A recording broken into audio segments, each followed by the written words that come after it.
Red Bull is collapsing, and the real reason has just been exposed. Because after only 3 races, they are over 1.5 seconds slower. Not in race pace. In qualifying. Clean laps. Maximum performance. And here's the part that shocked the entire paddock. A smaller team, using the exact same engine, is beating them. So this is no longer about power. It's no longer about setup. This is something much worse. New evidence now points to a structural flaw inside the RB22. A chassis issue that could make the car impossible to fix this season. And if that's true, then Red Bull is not fighting for wins anymore. They're fighting time. So what exactly is broken inside the RB22? Why does the car collapse the moment conditions change? And how did a team that dominated Formula 1 end up here so fast? Stay with me, because once you see what's really happening inside this car, you'll understand why this might be the beginning of Red Bull's biggest crisis in years.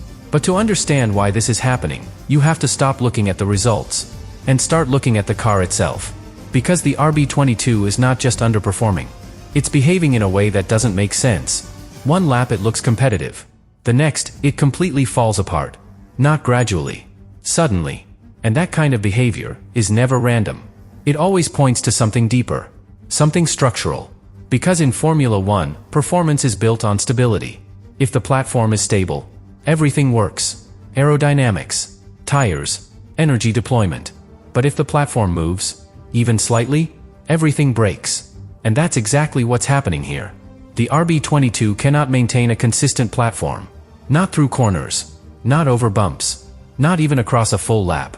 Which means the car is constantly shifting out of its optimal operating window.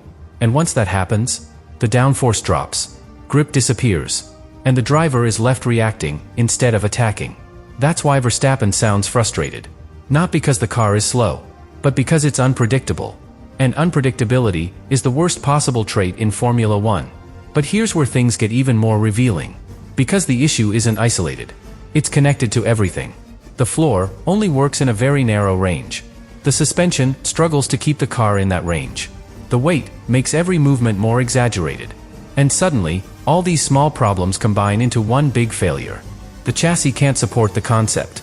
And that's a completely different level of problem. Because you can fix aerodynamics. You can adjust setup. You can improve software. But if the chassis itself cannot stabilize the car, then every other solution becomes temporary. And this is where the new evidence becomes impossible to ignore. Because internally, Red Bull is no longer treating this as a simple performance issue. They're treating it as a correlation problem. The data says one thing. The track shows another. And when that happens, it means you don't fully understand your own car. Now imagine trying to fix something you don't fully understand. Every upgrade becomes a guess. Every change becomes a risk. And every race becomes an experiment. That's not how championship teams operate. That's how teams survive crises. And that's exactly where Red Bull is right now. But this leads to something even more serious. Because when a car behaves like this, it doesn't just affect lap time. It affects decisions. Engineers lose confidence in their direction. Drivers lose confidence in the car. And slowly, the entire system starts to lose alignment.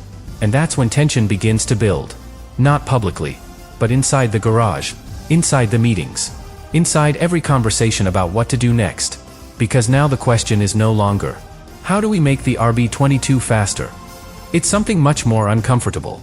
Did we build it wrong from the start? And once that question appears, it changes everything. And this is where the situation inside Red Bull starts to fracture. Because once you begin to question the foundation, every department sees a different problem. The aerodynamic team looks at the floor and says the airflow is too sensitive. The suspension team looks at the platform and says the car can't maintain ride height. The power unit team looks at the data and sees energy losses at the wrong moments. And all of them are right. But none of them have the full answer.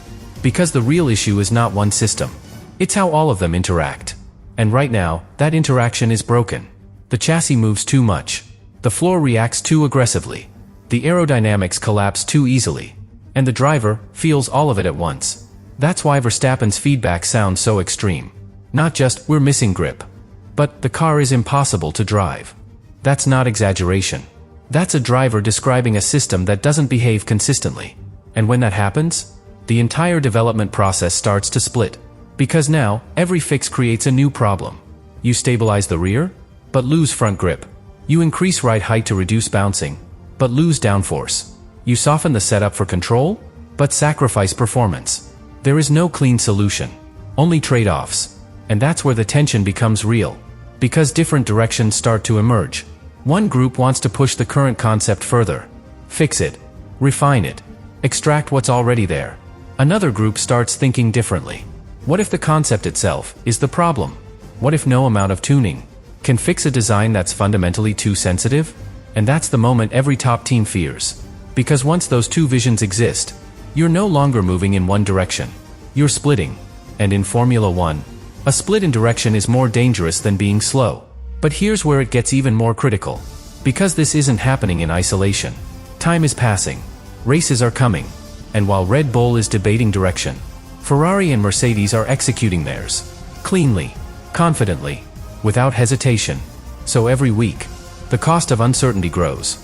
But now comes the most important layer. Because this internal tension, it doesn't stay inside the factory. It reaches the driver. Because Verstappen doesn't just feel the car. He feels the direction.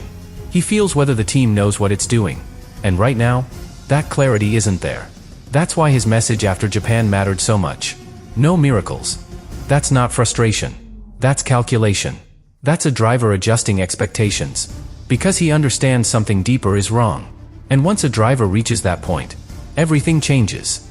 Because now, he's not just driving the car. He's evaluating the project. Lap after lap. Race after race. And that leads to the question Red Bull cannot ignore. Not yet publicly. But internally, it's already there. If the chassis is the problem, if the concept is too fragile, if the car cannot be stabilized consistently, then what exactly are they trying to save? Because at some point, you stop fixing a car, and you start managing a season. And that's the line Red Bull is getting dangerously close to. Which brings us to the most critical moment of all. Miami. Not as a race, but as a verdict. Because by the end of that weekend, Red Bull won't just know if the upgrades worked. They'll know something much more important. Whether the RB22 can still be understood, or whether it has already become a problem.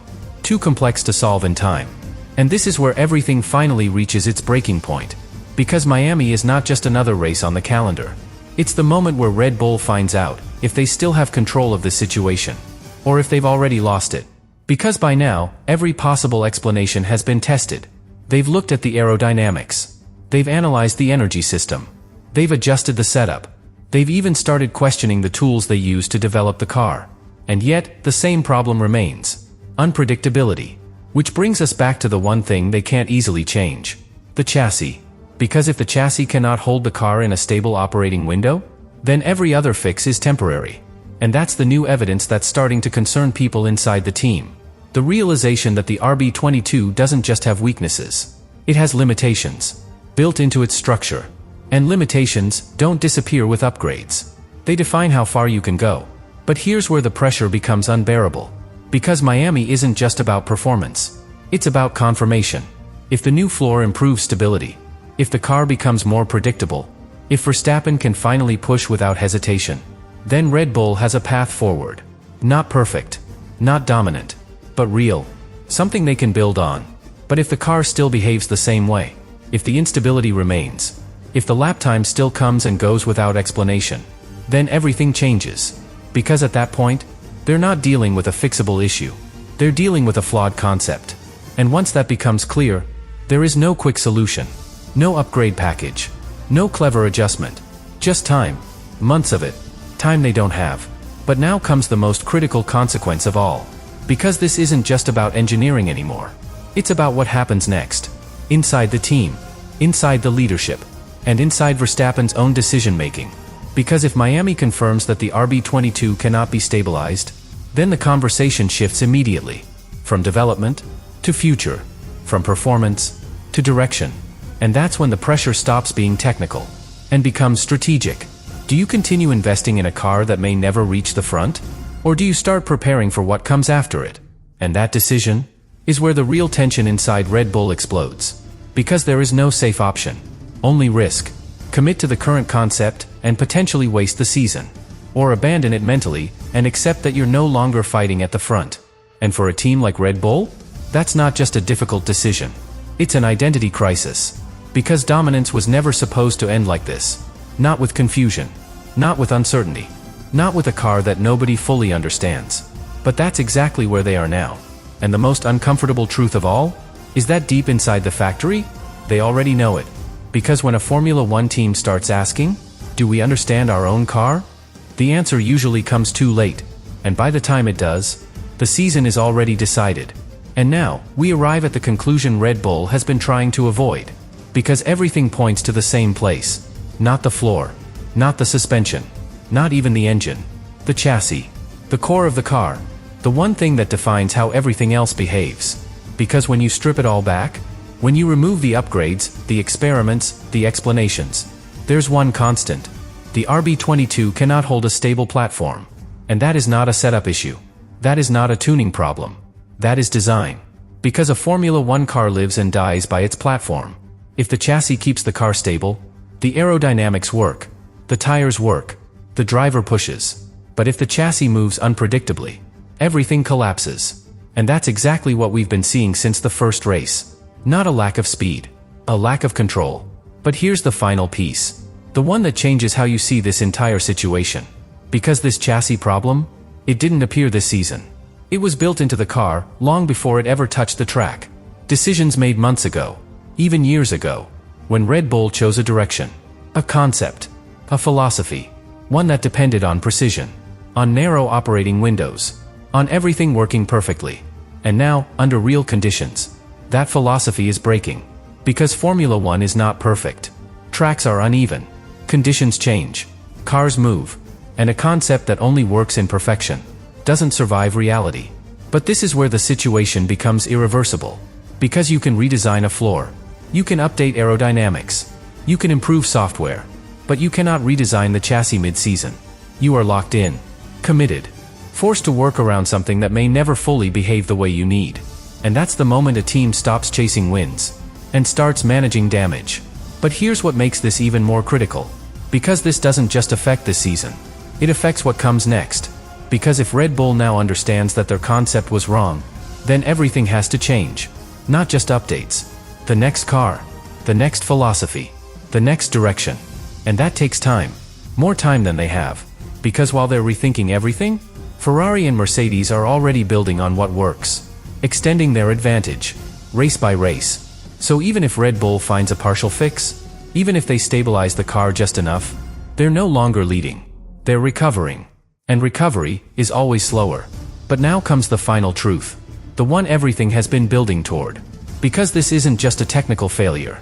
It's a moment of exposure. Red Bull didn't just build a difficult car. They built a car that reveals the limits of their current approach. A car that shows what happens when too many risks, too many changes, too many unknowns, come together at the same time. And now, they have to live with it. Because the RB22 cannot be rebuilt. Only managed.